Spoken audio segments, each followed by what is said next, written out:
Tonight on Destinations. We're Destiny's Child. Stay tuned because we get bootylicious here on Destinations.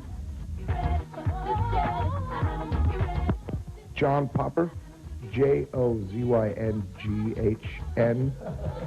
POPPPPPPPPPER. And we went with Bob Hope and went around the world in 8 days in a C-141 Starlifter.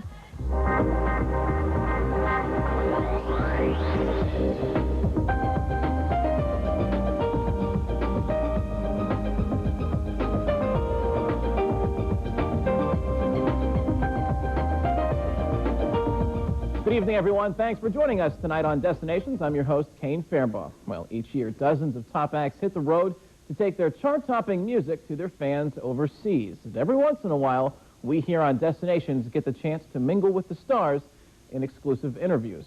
Tonight, we'd like to share some of those interviews with you. And we begin tonight with Army Sergeant Hank Minitrez at the Frankfurt Festhalle. He had a chance to sit down with three of the biggest names in pop, Michelle, Kelly, and Beyonce of Destiny's Child. So Destiny's Child performing in Germany now. How do you feel about that? Feels good to be in Germany again. I know this is our last German city. Tomorrow we go to Zurich, Switzerland, and we've had a lot of fun in Germany. The crowds have been wonderful. They've had a lot of energy. They're always ready to party here, so it's been wonderful. This is a party country, that's definitely for sure. Now, you guys have seemingly overnight come into a lot of great success. You've won nearly every award out there, including the coveted Grammy. BET has recognized you. MTV has recognized you. Even the Soul Train Awards have recognized you. What do you attribute that to? Well, definitely all the hard work throughout the years. It definitely hasn't been overnight. Destiny's Child started when we were 9 years old, and it's been 11, almost 12 years now.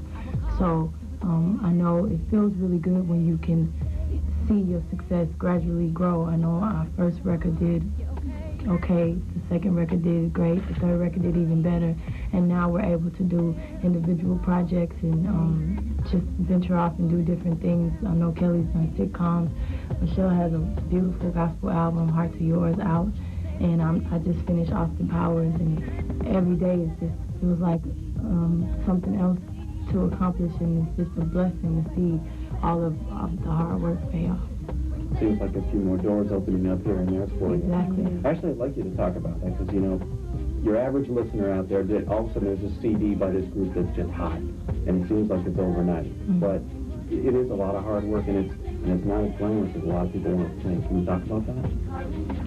Well, exactly. I know it's not all that you think. I know with me coming in, I know they were telling me, well, at first, when they asked me, I was like, you know, I was a little nervous at first. I thought, oh, get my hair done, them dresses and stuff. And they was like, nah, baby. It's that for like 15 minutes. But the majority of your day is going to be hard work. You know, it's cool, you know, every now and then you get to go to an award show and dress up. That's very seldom.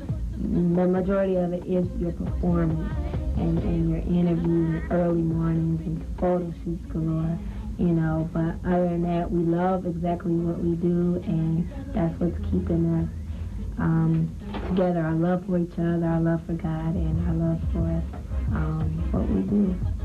So let's talk about the solo projects for a minute. Sitcoms. The Hugleys, how was that? The Hugleys, I had so much fun doing that show. D.L. Hughley was so funny on the set. He had this inside joke. He kept singing Survivor every time I messed up on the line. I was like, you make me sick. But he was wonderful, and the cast is wonderful, and sitcoms is something that I would really like to do some more of. Beyonce, you're going into gospel and acting. We're going to see you and hear you in the upcoming Austin Powers movie. I did Austin Powers and Goldmember, and it's the last Austin Powers. I played Foxy Cleopatra, who is a mixture of Foxy Brown and Cleopatra Jones. And of course, I was opposite Mike Myers, and this is my first debut big screen film debut. And the hardest thing was trying not to laugh, because, you know, I played Foxy's kind of serious and dry and sarcastic, and Mike Myers, you know how Austin Powers is. So he would say things on the spot. He was very spontaneous and change the lines, and I have to come back and everybody I'll see, like the whole crew laughing, and I'm having to like bite the inside of my mouth and tell myself it's not funny, try to stay focused to prevent myself from laughing, because he is crazy, he's hilarious.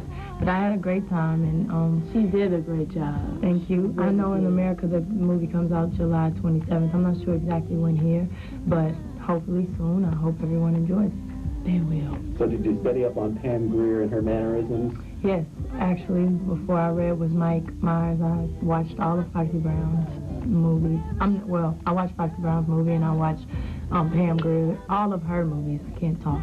And I watched Cleopatra Jones and a lot of the other movies from the 70s. Now, right now, there are thousands of service members and family members who are directly involved with the war on terrorism here in the European theater.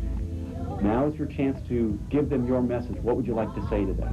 Well, basically, I know all of us admire their courage and their strength and appreciate everything they're doing for America. And stay prayed up, and know that God is protecting you. And that we're praying for you. That America is just. I wish they could be home right now to see how America's just coming together and praying for them and being strong for our troops that are out there, and like Beyonce said, having so much courage. So we just appreciate their courage and their heroism. We love you for that. Anything to add to that? We love you, and one day you should be able to come. We'll cook for you. Yeah, we could try to cook for you. Great chefs. Great chef. What y'all cook up? Ice. only thing I can cook is yam. Boiled eggs. Yeah, maybe some They need protein. baked chicken. If they like some fried chicken, I could cook some fried chicken with some mashed potatoes. If you want to check out Beyonce's new movie, Austin Powers Goldmember, it'll hit an AFIS theater near you just a few weeks after it comes out in the States. Well, for years now, the USO has brought hundreds of big-name performers to play for the men and women in uniform. It's a tradition made famous by people like Bob Hope, and is carried on now by bands like Blues Traveler. Instead of bringing the troops to the music, John Popper and his band decided to hit the road and take the music to the troops. We caught up with the group in Bosnia.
Thanks for staying with us here tonight on Destinations. Well, it's summertime, and what better way to stay cool than to be cool by participating in the Extreme Summer Program.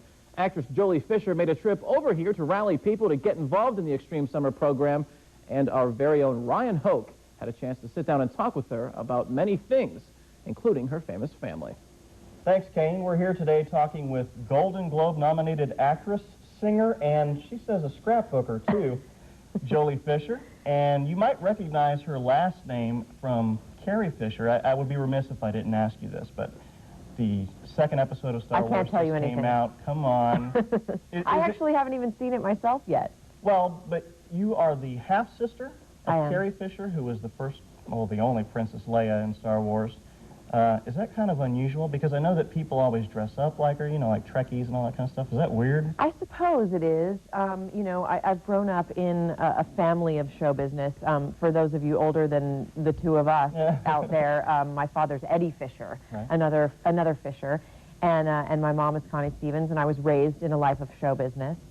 And I don't know any other life. So to me, it was normal to have people come up to your dinner table and say, "I'm sorry to interrupt," and we would say, "Well, then why are you?" and ask for my mom's autograph or something like that. So I like to say that it was either show business for me or a life of crime, and that's a bad choice. So Good choice I'm for a you. singer and an actress. Yeah. Now, people would say that because you lived in this star-studded household, you know, they had a famous mother and a famous father, that you must have had it easy, because everything must have come easy for you. They had lots of money and all that kind of stuff. But you've said that it's not the case, right? You're not just given things because your parents are famous. I mean, I think it's important to clarify that the household is always the household. It's never star-studded, not star-studded when we're at home. Right. You know, my mother is an amazing human being, and she's very down to earth, and raised my sister Trisha Lee and I to, you know, to respect our family and our friends, and realize that that's way more important than any job or any award or any paycheck or anything. You know, the house is the house. You know, I remember I once heard in an interview somebody saying we had the same problems as everybody else, only the house was bigger. Well, now on to you, what you're currently doing now. Of course, you starred in Ellen, and that's where you got the nomination for the Golden Globe. Yeah. You also are going to be putting out an album, I understand, or working on that, not in the studio. You know, it's a big, huge love of mine. I started in musical theater. I studied musical theater at Emerson College in Boston. And my first job was in Summer Stock Theater in Ohio. I've been on Broadway a couple of times. I did Grease and Cabaret on Broadway. And so, you know, that's sort of my first love, is being on the stage and performing and singing. Fortunately, unfortunately, the acting career on television and in film took precedence, because that's where they wanted me. Right.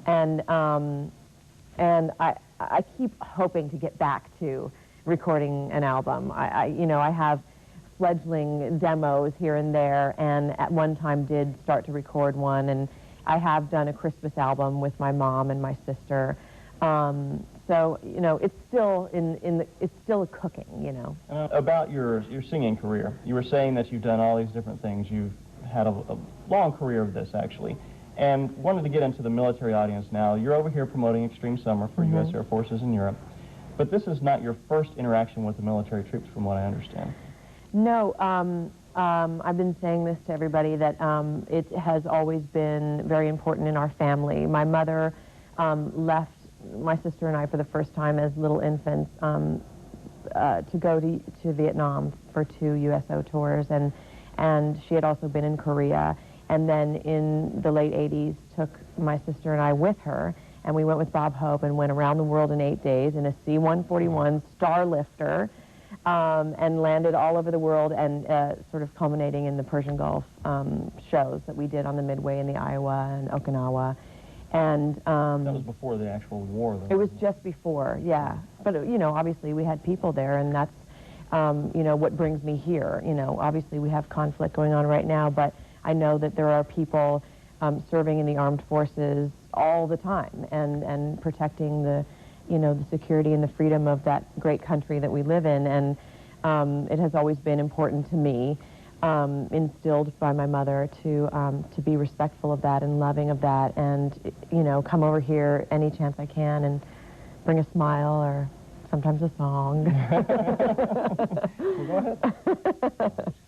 Well, what do you plan on doing then while you're here for the Extreme Summer Program? To mingle with the troops that you Yeah, it's, you know, I've gone to some schools. I think we'll have hit most or all of them by the end of the week here, and tell everybody about this Extreme Summer Program, which is so exciting. I know it's been around for a couple of years, but it's they're stretching out. It's no longer just for teens. They're including everybody from 8 to 88. I mean, you can be involved, whoever you are out there. And it's to promote good, clean summer fun, to, you know, to do the things that you're used to doing, and then maybe to try something new, recreationally, educationally, and you earn points by doing these things. And, you know, there's great prizes to be had. And, you know, there's sort of a little something for everybody in the program. So I'm just kicking it off. Trips and all kinds of excitement and meeting famous celebrities. Yep. That's what Extreme Summer's all about. Extremely. That's right. We've been talking with Jolie Fischer, again, who stars in the new CBS show, Baby Bob. She's here in Europe kicking off the Extreme Summer Program, which starts in June, but you can sign up now on the website, www.extremesummer.com. Thank you, Jolie. Sure.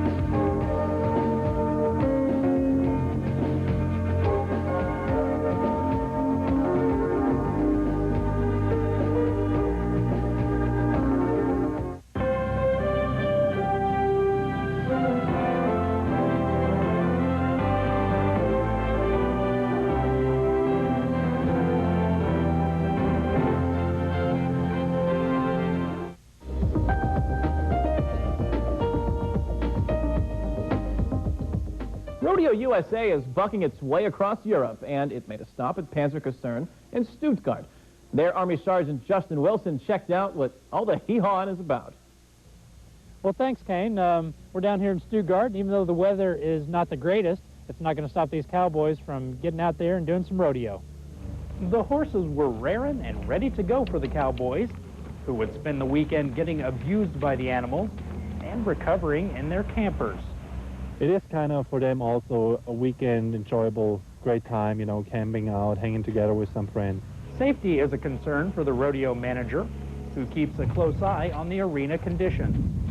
If it gets too muddy or dangerous for the horses, we will stop. Yes, the animals, they have first priority, and if we have the feeling that it gets dangerous for the animals, too slippery or the mud too deep, then we would cancel the shows.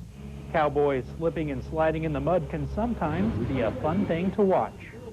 It's kind of nice, you know, if a cowboy kind of flies up into the air and lands into a mud puddle, it's kind of really enjoyable too, yes.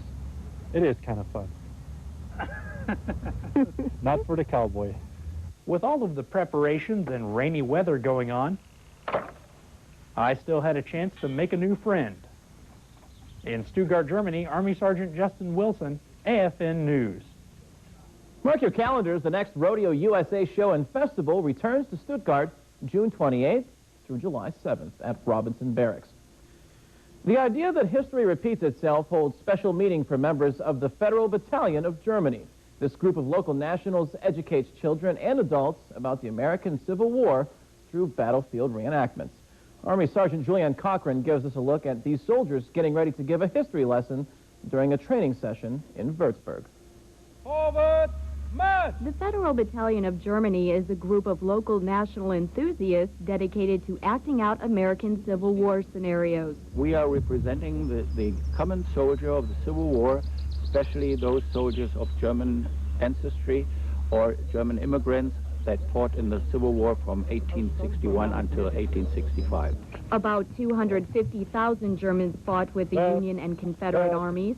And it is fascinating how many immigrants integrated into these two big armies to fight for the ideas they thought they were worth to fight and to die for. While soldiers today get paid to be in the Army, these Civil War reenactors just do it as a hobby. We make small demonstrations 2 or 4 times at the year. Normally we do it only for us, no for public. That is our hobby. Many people goes to a football game and we goes to the battle.